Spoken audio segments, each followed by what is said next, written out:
இயேசு கிறிஸ்துவின் இனிய நாமத்தினாலே உங்கள் யாவருக்கு அன்பின் வாழ்த்துக்களை தெரிவிக்கிறேன். கர்த்தராகிய இயேசு கிறிஸ்து இந்த உலகத்திலே வந்த நேரத்தில் பல சாயலை எடுத்துக்கொண்டு வந்தார். அதாவது சொல்ல போனா, நமக்காக அவர் பாவமானார், நமக்காக அவர் சாபமானார், தரித்திரனானார், மனுஷ ரூபம் எடுத்தார்.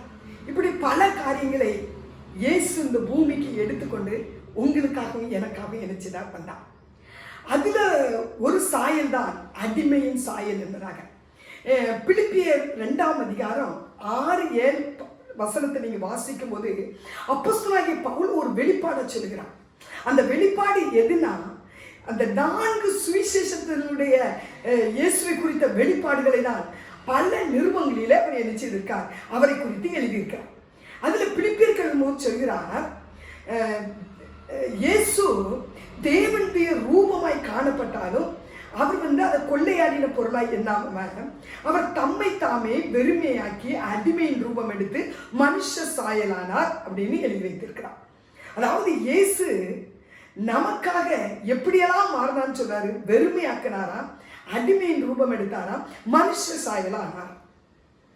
இதெல்லாம் இயேசு நமக்காக அவர் எடுத்துக்கொண்டதான எனக்கு சாயல்கள், தன்மைகள் என்று சொல்றாரு. இன்றைக்கு உங்க மத்தியில் நான் எதை மட்டும் வைக்கிறேன்னா, அந்த அடிமையின் ரூபம்னா என்ன அப்படிங்கிற காரியத்தை மாத்திரம் உங்க மத்தியில் நான் வைக்கிறேன்.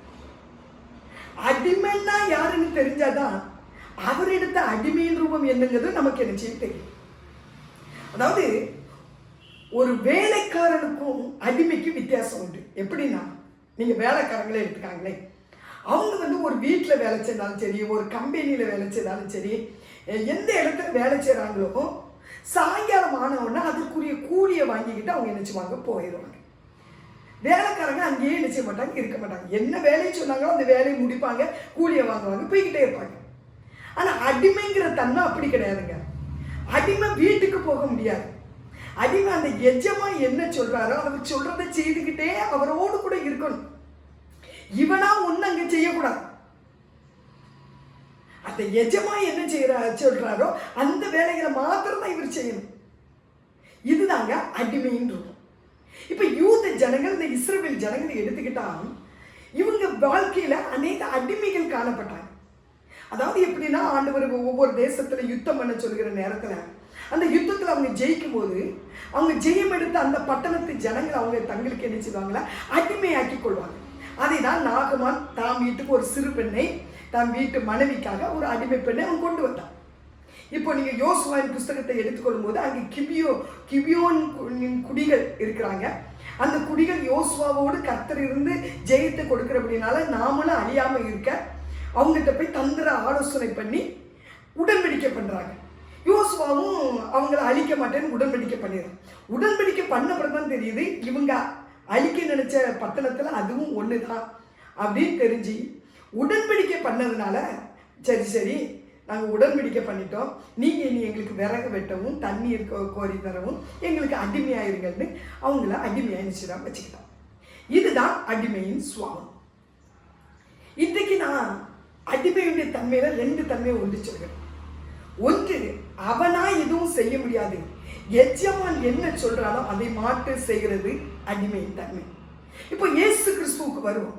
இயேசுவும் அடிமையின் ரூபம் எடுத்தார் அப்படின்னு சொல்லுகிற நேரத்துல இயேசுவும் எப்படிதான் இந்த பூமிக்குள்ள வந்தானா, அங்கே சொல்றாரு பிலிப்பியர் 2:6 அவர் தன்னை வெறுமையாக்கிட்டார். அதாவது காடு அவர் ஒண்ணுதான், அவருடைய ரூபம் தான் இவர். ஆனா அங்கே அவர் நினைச்சிட்டாரு, வெறுமையாக்கிட்டார். என்ன வெறுமை? நான் ஒன்றும் செய்ய மாட்டேன் இந்த பூமியில போய், நீங்க என்ன சொல்றீங்களோ அதை நான் செய்கிறேன்ட்டு தான் அவர் இந்த பூமிக்கு இறங்கி வந்தார். இது தெரியாம அவர் தன்னை பிதாவேன்னு சொன்னாரு, என் தேவனேன்னு சொன்னாரு. அப்போ இயேசு தெய்வம் அல்ல அப்படின்னு ஒரு சபை என்ன செய்து இருக்குது, புரியுதுங்களா? அவர் இயேசு தெய்வம் தான், ஆனா அடிமையின் ரூபம் எடுக்கணும். ஏனென்றால் உங்களையும் என்னையும் அடிமைத்தனத்திலிருந்து விடுதலை ஆக்கணும். அதனால்தான் அவர் அடிமையின் ரூபம் எடுத்திருக்கிறார். அதனால்தான் அவர் இங்க இருந்துகிட்டு பிதாவேன்னு கூப்பிட்டார், என் தேவனேன்னு கூப்பிட்டார். புரியுதா? இப்ப இயேசு கிறிஸ்துவகிட்டையும் நிறைய கேள்வி கேட்கிறாங்க, அவரை நம்ப மாட்டேங்காங்க. தேவன் அனுப்பின குமாரன் அவர் அடிமையின் ரூபம் எடுத்து வந்திருக்கிறத அறியாதபடி அவங்க பல கேள்வி கேட்கும் போது அவர் சொல்றார், ஐயா நானா எதுவுமே செய்யல, என் பிதா என்ன செய்ய சொல்றாரோ அதை தான் நான் செய்வேன். இப்ப நம்மளை எடுத்துக்கிட்டாங்க, ஒரு ஊழியத்துல ஒரு கிஃப்ட் கிடைக்கினா அந்த கிஃப்டை யார் வந்தாலும் அதே ஒருத்தருக்கு மேல எப்படி அப்ளை பண்றோமோ பயன்படுத்துறோமோ அப்படியே தான் எல்லாத்தையும் பயன்படுத்துவோம். ஆனா இயேசு அப்படி இல்லை. நீங்க மருத்துவர்களை உயிரோடு எழுப்பின ஒரு 3 சம்பவம் தான் நமக்கு சொல்லப்பட்டிருக்கு. 3 பேரும் உயிரோடு எழுப்பினதே 3 விதம். லாசருவை வெளியே வந்து கூப்பிட்டார், சிறுவனை கையை தூக்கி எடுத்தார், அந்த வாலிபனுடைய பாடையை தொட்டார். இப்ப பாருங்க, யாரையுமே ஒண்ணு போல அவர் செய்யல, எதையுமே ஒண்ணு போல அவர் செய்யல.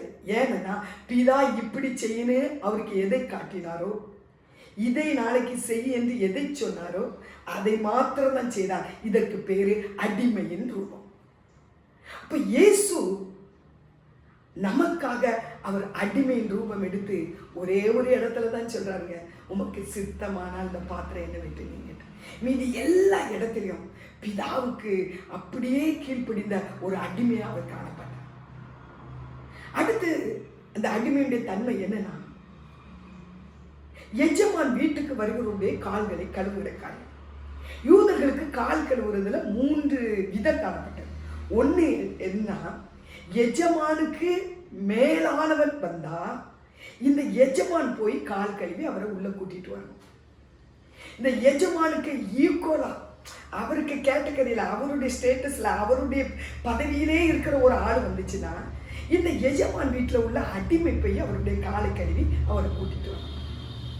இப்ப ரொம்பவும் கீழானவர்கள், ஒரு எஜமான் மேனேஜரா இருக்காருன்னா அந்த ஆபீஸ்ல உள்ள பியூன் வரலாம், வாட்ச்மேன் வரலாம், இவங்கெல்லாம் வராங்கன்னா அவங்களே அவங்க காலை கழுவிட்டு வரணும்.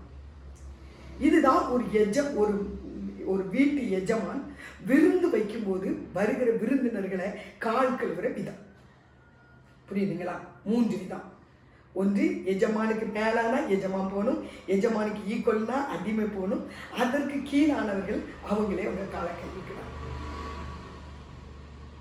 இதற்காக தான் காணா ஒரு கல்யாண வீட்டில் நீங்க பார்த்தீங்கன்னா 6 கச்சாடி வைக்கப்பட்டிருக்குன்னா இந்த கால் கழுவுறது.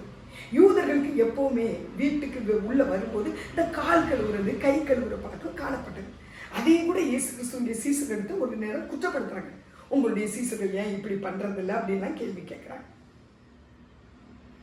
இப்போ இயேசு அந்த அடிமை ரூபம் எடுக்கிறதுக்கு அவர் வீட்டில் ஒரு விருந்து நடக்கணும். அவர் ஒரு விருந்து பண்ணி அவர்களை கால்கள் என்ன செய்யணும், கழுவணும். அவர் வச்ச விருந்துக்கு பேரு தாங்க திருவிருந்து. யோவான் 13ஆம் அதிகாரத்தில் அதை குறித்து சொல்லியிருக்கார். அந்த திருவிருந்துல அந்த பஸ்காவில் அவர் 2 காரியத்தை சொல்றார். ஒன்று, பழைய பஸ்காவை முடிக்கிறார், புதிய பஸ்காவை தொடங்கி வைக்கிறார். புதிய பஸ்காவில் என்ன கொடுக்கப்படுகிறது? பழைய பஸ்காவில் ஆட்டுக்குட்டி கொடுக்கப்பட்டது.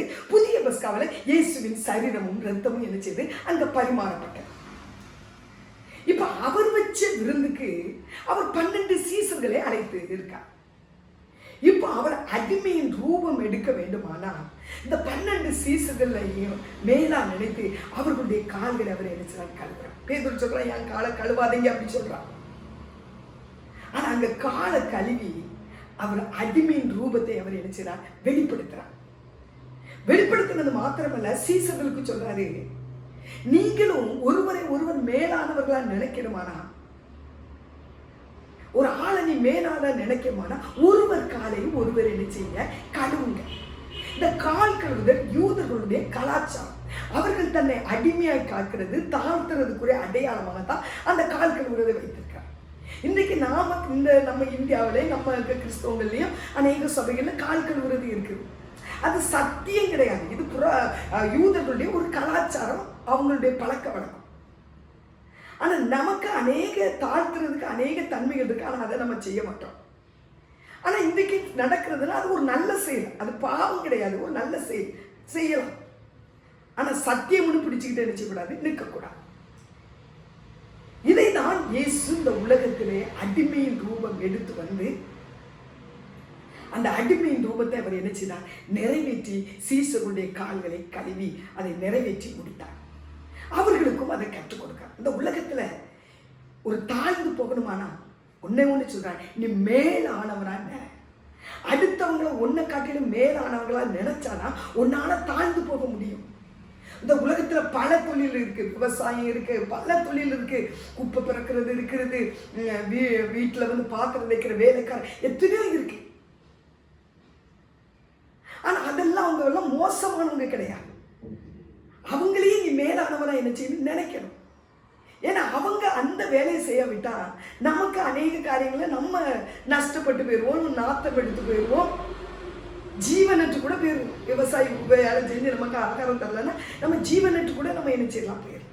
அப்போ உலகத்துல ஒரு இயேசுவை ஏற்றுக்கொண்ட பிள்ளைங்க யாரையுமே அற்பமா நினைக்க கூடாதுங்க. யாரா இருந்தாலும் அவங்கள ஒரு மேலானவங்களா நினைக்கணும்.